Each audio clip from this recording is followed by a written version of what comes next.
before the close. We're looking at the S&P 500. Should we come and make an attempt at breaking this support level of 3,730, we most likely will be reaching the 3,700 level. From that, we'll be looking towards the 3,600 level. Now, keep in mind that this setup looks exactly like a dead cat bounce.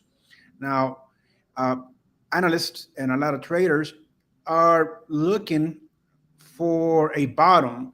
This bottom most likely could likely uh, be off 30% of the January high, and that will take the S&P 500 lower to right around 3,200 or the 3,000 handle. So there's a lot of room to the downside to capture all this movement. Now, at the same given time, let's take a look at what the Bitcoin market is doing. So on the daily, let me change that to a 4 hour chart real quick. So on the 4 hour chart, we've seen that the market has violated our support of 21,718, but it did find that support. The next candle closed above our support, actually with a small gap. So we are in a ranging scenario right now on the 4 hour chart on the Bitcoin consensus, or the think of it of Bitcoin going lower uh, towards the 20,000 level is on the table. Let's just take a look at a deeper scenario and let's see what's happening in the 1 hour. On the 1 hour, we do see that the market did actually penetrated that support, but then it quickly rebounded and is above it, trading right above that support level. And if we go into 30-minute, we'll see that effect, obviously, holding. So most likely later on, we're going to be seeing some sort of a more negativity coming out of the market. And should we see that, we most likely be able to break that support and come down towards the 20,700, looking towards the 20,000. So that is something that we want to keep in our eyes close to. Okay, let's take a look at crude oil and see what that is doing.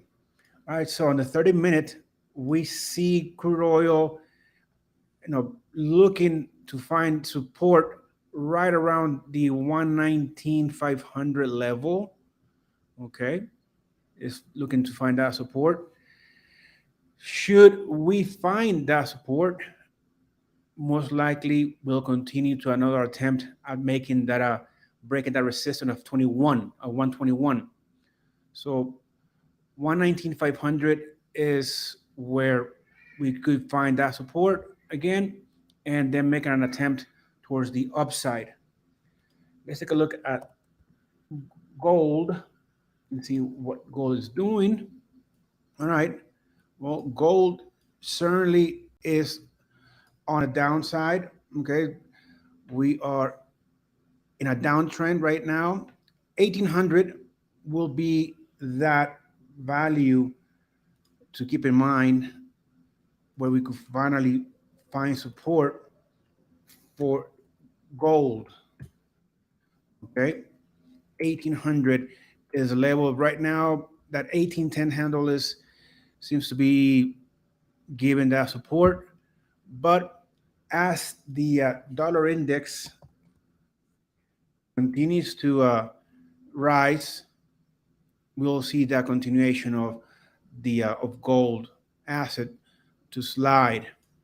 So right now on the USD index, a nice pop to 105 400 can be contemplated, and that movement towards the 105 400 could most likely take gold down to the 1800 level where you could find that support.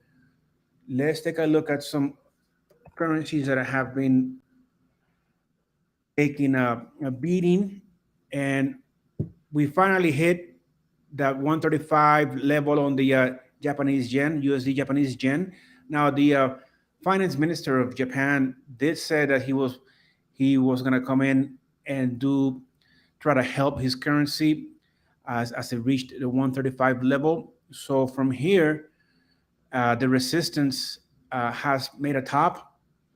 The market has made a top. Okay, so could we continue to see a move to the upside? Well, if the dollar index continue to move to the upside, that's gonna continue moving higher. Okay, so let's keep an eye on that. All right, we most likely will see another attempt at breaking the 135 200. So keep an eye on that. All right, that's it for now. I'll come back before the close, and we'll give a nice run through some of the markets. Bye for now.